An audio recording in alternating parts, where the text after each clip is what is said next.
Beberapa elemen yang terdapat dalam skenario antara lain yang pertama, informasi ruang dan waktu, yaitu informasi mengenai kapan dan di mana adegan dilakukan, termasuk apakah di dalam ruang tertentu atau mungkin di tempat terbuka di luar ruangan. Yang kedua, yaitu keterangan mengenai kejadian atau peristiwa, memberikan keterangan tentang peristiwa atau kejadian atau aktivitas yang terjadi pada setiap adegan. Ketiga, ada tokoh atau karakter. Siapa saja tokoh yang terdapat dalam animasi itu, dan bagaimana karakter dari masing-masing tokoh tersebut, itu semua perlu dideskripsikan karena berkaitan dengan jalannya cerita. Yang keempat ada parenthetical, merupakan keterangan aksi yang dituliskan dalam skenario dan apa yang harus dilakukan aktor saat mengucapkan dialog tersebut. Misalnya apakah berteriak, membentak, atau mengatakannya dengan lemah lembut, dan seterusnya. Berikutnya ada dialog, yaitu setiap kata yang diucapkan atau yang akan muncul di setiap adegan harus tertulis runut dan jelas. Siapa yang sedang berbicara, dan bahkan pada detik serta menit keberapa harus tertulis dengan jelas. Transisi adegan merupakan informasi perpindahan adegan atau scene yang menjadikan adegan sebelum dan sesudahnya menjadi satu kesatuan utuh atau nyambung antara adegan satu dengan adegan berikutnya. Meskipun transisi adegan atau scene tidak berkaitan langsung dengan cerita, tetapi dapat memberikan informasi penggalan adegan yang berdampak pada hasil secara keseluruhan. Shoot angle merupakan informasi mengenai dari sudut pandang mana kamera diletakkan atau seperti apa gambar adegan diambil serta bagaimana pergerakan kameranya. Misalnya apakah dari atas, samping kanan, bergerak ke atas, bergerak ke bawah, atau yang lainnya. Teknik pengambilan gambar atau biasa disebut dengan sinematografi ini akan kita pelajari di bab selanjutnya. Dan yang terakhir adalah general information, yang memberikan keterangan tambahan agar setiap adegan yang dibuat semakin tergambar jelas sehingga tidak menyebabkan penonton bingung ketika menonton animasi tersebut.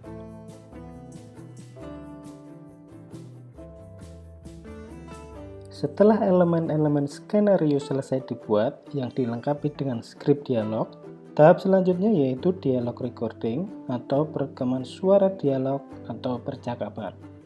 Tahap ini bisa dilakukan sebelum membuat storyboard atau juga setelahnya, atau bahkan juga bisa dilakukan secara bersamaan antara membuat storyboard dan perekaman dialog.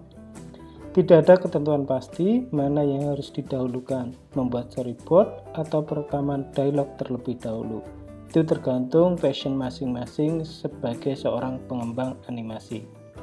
Proses dialog recording ini kadang juga disebut dengan dubbing atau merekam dialog yang disiapkan untuk mengisi suara tokoh dalam suatu animasi.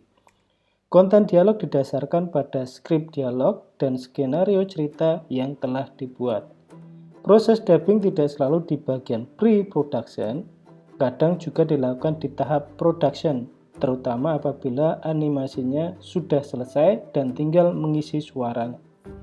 Akan tetapi, kebanyakan prosesnya itu sering dilakukan di tahap awal, sehingga animator bisa mengatur dan menyesuaikan durasi waktu dialog, serta kapan animasi harus digerakkan.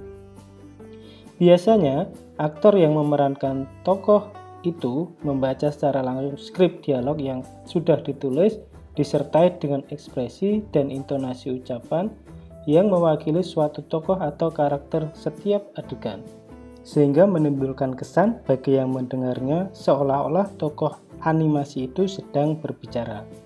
Kesan inilah yang akan membantu animator dalam mewujudkan bentuk dan ekspresi wajah karakter yang akan dibuat.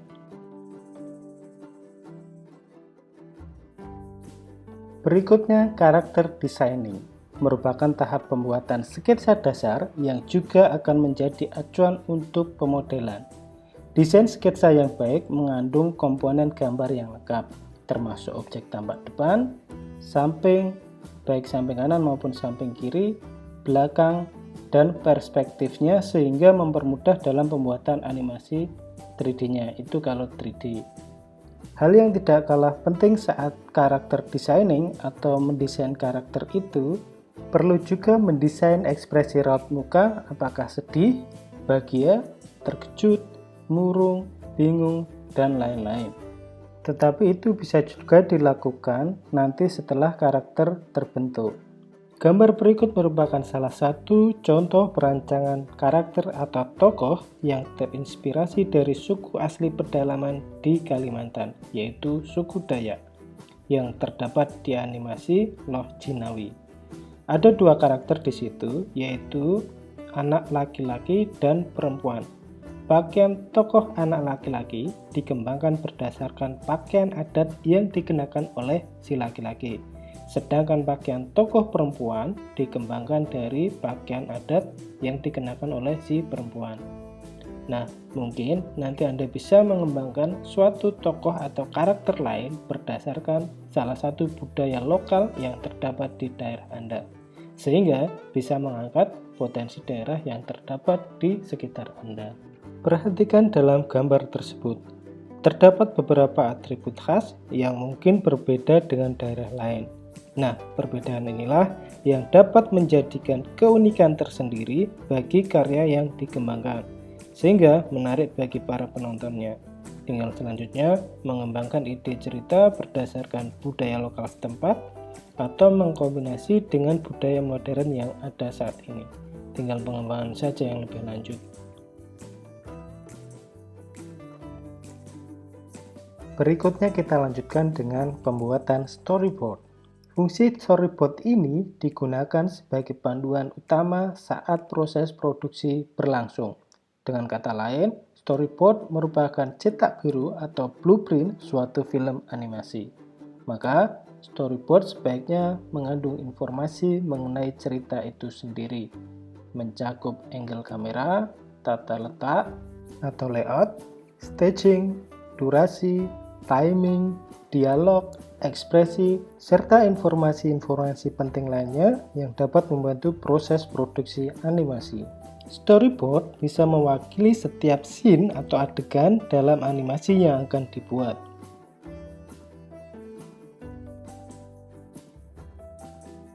Gambar berikut merupakan salah satu contoh potongan storyboard sederhana yang terdiri dari dua scene atau adegan. Scene pertama terlihat banyak orang sedang berkumpul di sebuah pos ronda di suatu perkampungan. Informasi angle kamera yang digunakan yaitu menggunakan tipe long shot atau pengambilan gambar dari sudut pandang yang jauh. Di keterangan tertulis kamera LS. LS itu maksudnya adalah long shot kamera.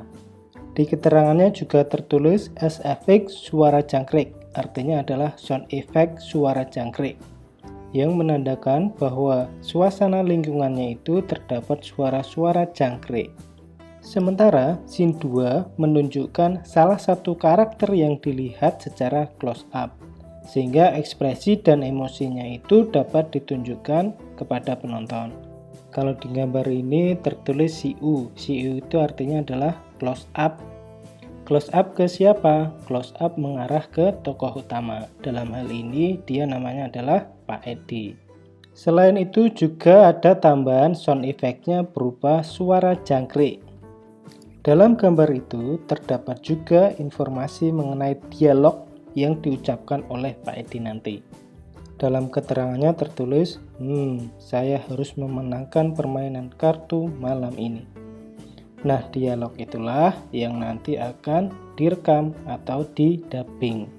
Dialog ini menggambarkan bahwa Pak Edi ini memiliki perasaan optimis yang cukup tinggi, sehingga penonton dapat langsung mengetahui pesan yang ingin disampaikan. Perlu diperhatikan bahwa storyboard itu merupakan rancangan cerita awal yang akan dikerjakan, bukan hasil screenshot animasi yang sudah jadi. Karena beberapa pengalaman sebelumnya, mahasiswa itu ada yang membuat screenshot animasi yang sudah jadi itu sebagai storyboard. Padahal sebenarnya ini tidak benar.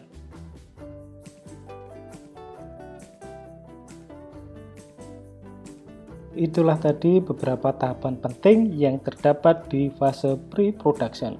Berikutnya kita lanjutkan dengan tahap production. Tahap production merupakan tahap pengerjaan atau tahap inti dari pekerjaan membuat animasi. Tahap ini akan berpengaruh terhadap visualisasi dan kualitas gambar hasil akhir animasi yang akan tercipta. Beberapa hal teknis dalam tahap produksi antara lain ada modeling, rigging, atau pemberian tulang agar memudahkan animator saat menganimasikan objek atau model. Kemudian animating atau membuat objek memiliki gerakan. Misalnya gerakan jalan itu kan tangannya harus terlihat melambai ke depan atau ke belakang, serta kakinya juga harus terlihat melangkah ke depan atau ke belakang. Nah, berikutnya ada pengaturan kamera agar sesuai dengan view atau sudut pandangnya, sehingga bisa mempengaruhi suatu cerita atau karakter tokoh itu sendiri. Misalnya, kamera long shot yang menggambarkan keseluruhan lingkungan atau kamera close up untuk menunjukkan ekspresi tokoh utama. Teknik pengaturan kamera ini biasa disebut dengan sinematografi yang akan kita pelajari di bab selanjutnya. Sebenarnya yang paling utama dari tahap produksi ini adalah proses animating. Proses modeling dan rigging ini bisa juga kita masukkan ke dalam tahap pre-produksi, sehingga di tahap produksi nanti bisa lebih fokus ke proses animatingnya. Sebab proses ini memerlukan ketelitian dan detail model gerakan yang harus sesuai dengan skenario cerita.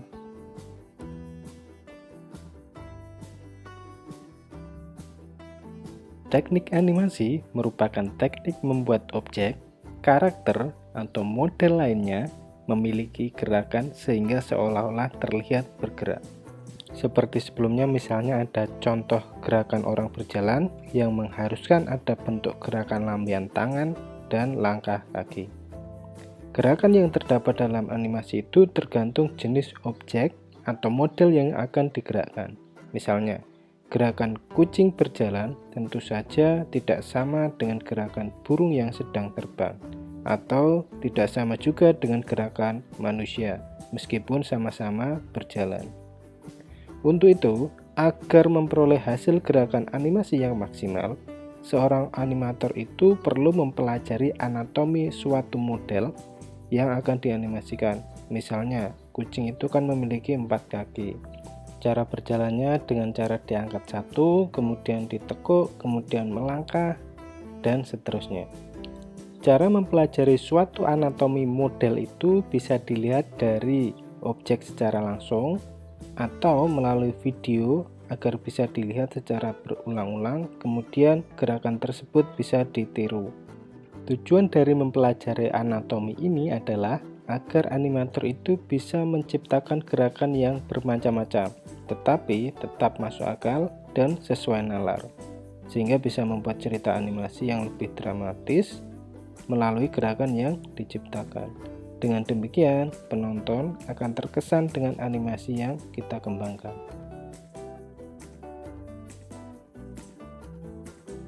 Tahap terakhir dari proses pembuatan karya animasi yaitu post-production. Tahap ini merupakan tahap akhir atau finishing untuk menghasilkan karya animasi secara utuh atau menyeluruh. Dalam tahap post-produksi ini ada beberapa aktivitas yang bisa dilakukan. Antara lain adalah compositing, yaitu penggabungan berbagai artefak seperti suara atau gerakan digabung menjadi satu kesatuan utuh.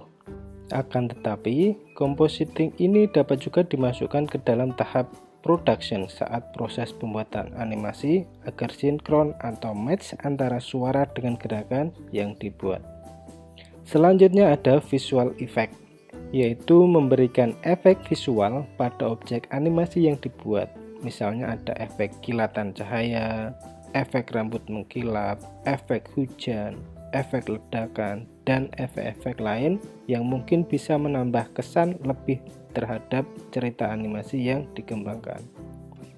Sound effect yaitu proses pemberian efek suara, seperti misalnya suara orang berjalan itu kan ada bunyinya ketika jalan melangkahkan itu ada duk, duk, duk gitu ya. Atau misalnya efek ledakan itu kan perlu suara yang menggelegar. Misalnya ada suara boom atau suara dar gitu ya.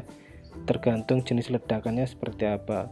Sehingga audiens itu dapat merasakan efek yang dibuat, bukan hanya efek visual tapi juga efek suara.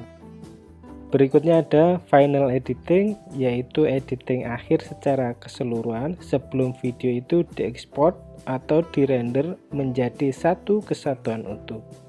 Dan yang terakhir adalah proses rendering, yaitu proses melakukan ekspor atau mengubah karya animasi yang sebelumnya bisa diedit itu menjadi satu hasil akhir yang bisa dinikmati oleh audiens secara langsung menggunakan media pemutar video yang dimiliki oleh si user, sehingga user tinggal klik dan langsung play.